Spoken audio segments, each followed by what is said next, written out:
Assalamualaikum warahmatullahi wabarakatuh. Perkenalkan, nama saya Fadila Marsasa Sudibyo.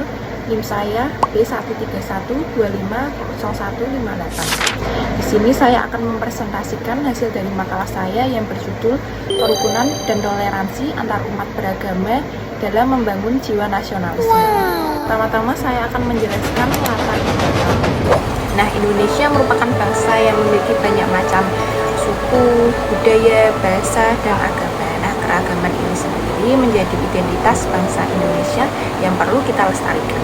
Dalam konteks kehidupan berbangsa dan bernegara, kerukunan serta toleransi antar pemeluk agama itu menjadi salah satu faktor penting dalam membangun jiwa nasionalisme yang solid.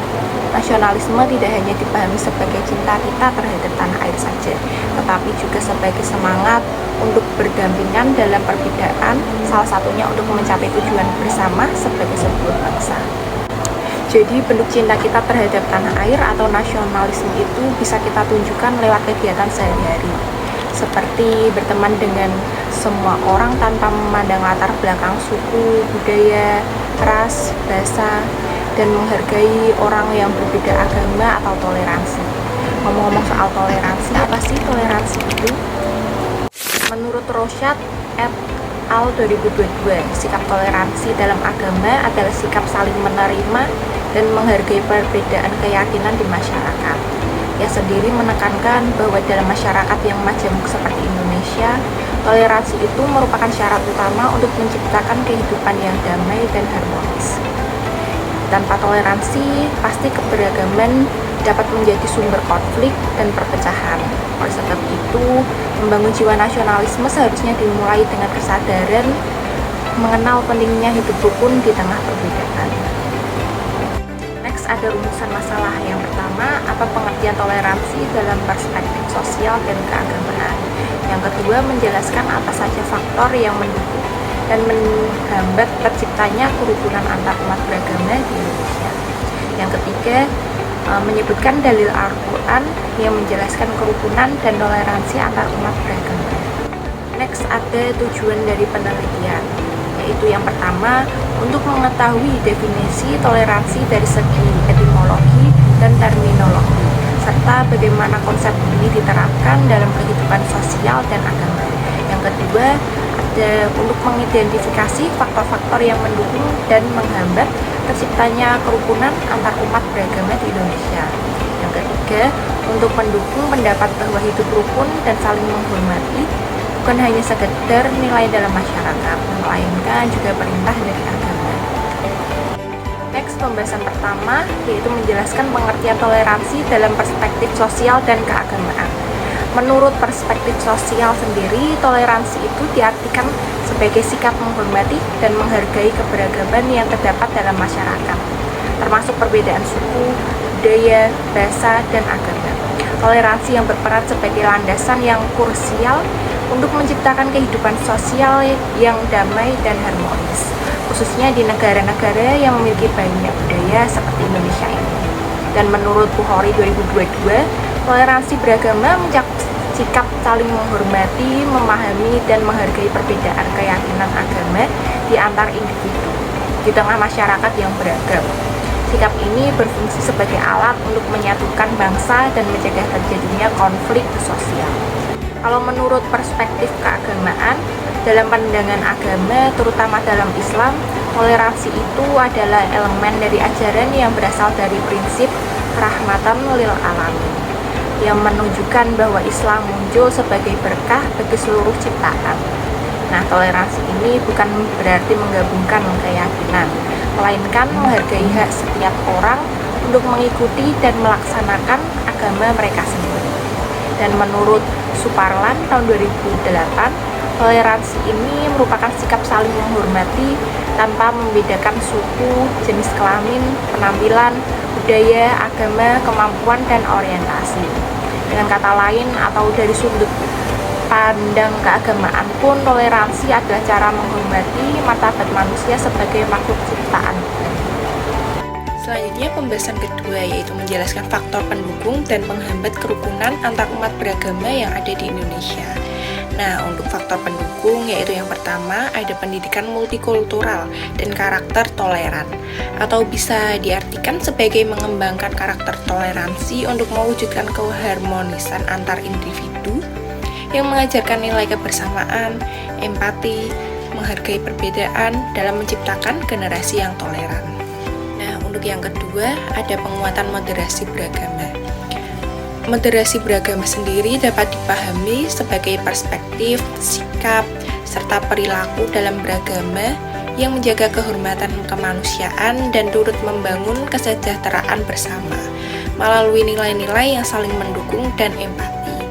Untuk penguatan moderasi dalam beragama mendorong para pemeluk agama agar memiliki sikap yang terbuka dan adil. Dan yang ketiga ada kolaborasi antar umat beragama. Nah, peningkatan kesadaran toleransi keberagamaan itu dapat dicapai serta efektif melalui kolaborasi antar umat beragama, melalui seperti kegiatan bersama, contohnya dialog antar beragama, kegiatan sosial, dan proyek kebersamaan, sehingga masyarakat dapat membangun pemahaman dan hubungan yang lebih baik antar agama. Setelah faktor pendukung, ada juga faktor penghambatnya, yaitu yang pertama, kurangnya sikap tenggang rasa dan toleransi. Nah, kurangnya sikap tenggang rasa dan toleransi ini juga berdampak pada rendahnya kesadaran akan pentingnya hidup rukun dalam perbedaan. Jadi, hal ini dapat menghambat kerjasama antar umat beragama. Selanjutnya, yang kedua, ada ekstremisme dan fanatisme keagamaan atau pemahaman dan praktik beragama yang berlebihan. Nah, hal ini juga seringkali mengabaikan nilai-nilai kemanusiaan dan berpotensi memicu konflik di masyarakat. Nah, untuk pandangan keberagamaan yang ekstrim juga bertentangan dengan inti ajaran agama, yang seharusnya memanusiakan manusia dan menebarkan kebaikan bagi semua orang. Yang terakhir atau yang ketiga ada isu tafsir atas teks agama. Perbedaan dalam penafsiran agama juga seringkali memicu konflik dan ketegangan di antara kelompok-kelompok beragama. Jadi penting untuk kita membangun pemahaman yang lebih inklusif dan saling menghormati kebenaran agama orang lain sesuai dengan keyakinan masing-masing. Nah, selanjutnya pembahasan ketiga yaitu menjelaskan dalil Al-Quran mengenai kerukunan dan toleransi antar umat beragama. Jadi, konsep toleransi dalam Islam dirancang dengan cara yang sangat masuk akal, praktis, dan sederhana. Namun, jika menyangkut keimanan atau akidah, umat Islam itu tidak mengenal kata kompromi. Jadi, kepercayaan seorang Muslim kepada Allah berbeda dari keimanan pemeluk agama lain terhadap Tuhan mereka. Hal ini sesuai dengan firman Allah dalam Quran surat Al-Kafirun ayat 1-6 yang berbunyi Bismillahirrahmanirrahim.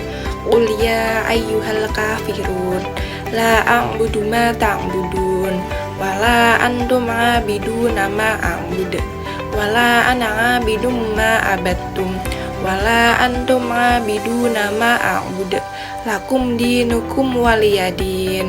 Shadaqallahul azim. Yang artinya, katakanlah Nabi Muhammad, wahai orang-orang kafir, aku tidak akan menyembah apa yang kamu sembah. Kamu juga bukan penyembah apa yang aku sembah. Aku juga tidak pernah menjadi penyembah apa yang kamu sembah. Kamu tidak pernah pula menjadi penyembah apa yang aku sembah. Untukmu agamamu dan untukku agamaku. Nah, hal ini memiliki arti bahwa toleransi dalam beragama tidak berarti bebas mengikuti ibadah dan ritual semua agama, melainkan toleransi beragama dipahami sebagai pengakuan bahwa ada agama lain di luar agama kita sendiri dengan sistem dan tata cara peribadatannya masing-masing, serta memberikan kebebasan bagi setiap orang untuk menjalankan keyakinan agamanya. Konsep toleransi dalam Islam dirancang dengan cara yang sangat masuk akal, praktis, dan sederhana. Keyakinan umat Islam kepada Allah berbeda dari keyakinan penganut agama lain terhadap Tuhan mereka.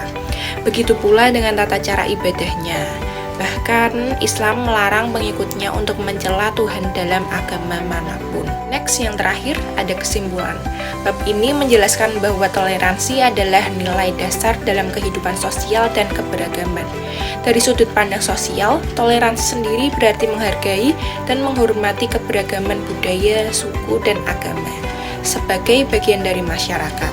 Sedangkan dalam pandangan keagamaan, khususnya dalam Islam, toleransi merupakan bagian dari ajaran yang menetapkan prinsip kasih sayang dan penghormatan terhadap sesama manusia tanpa mencampur adukan keyakinan. Kerukunan antar umat beragama juga dapat terwujud melalui beberapa faktor pendukung seperti pendidikan multikultural, penguatan moderasi beragama, dan kolaborasi lintas agama. Ketiga hal itu tadi juga berperan penting dalam membentuk karakter toleransi dan memperkuat solidaritas kebangsaan. Namun juga menghadapi tantangan berupa kurangnya sikap tenggang rasa, ekstremisme keagamaan, dan perbedaan tafsir atas teks agama yang dapat memicu konflik. Dalil-dalil dari Al-Quran seperti Quran Surat Al-Kafirun menunjukkan bahwa Islam menjunjung tinggi kebebasan beragama dan mendorong umatnya untuk hidup damai dalam perbedaan. Dengan demikian, toleransi dan kerukunan bukan hanya nilai sosial, tetapi juga bagian dari ajaran agama yang mendukung terciptanya kehidupan yang harmonis dan nasionalisme yang kuat.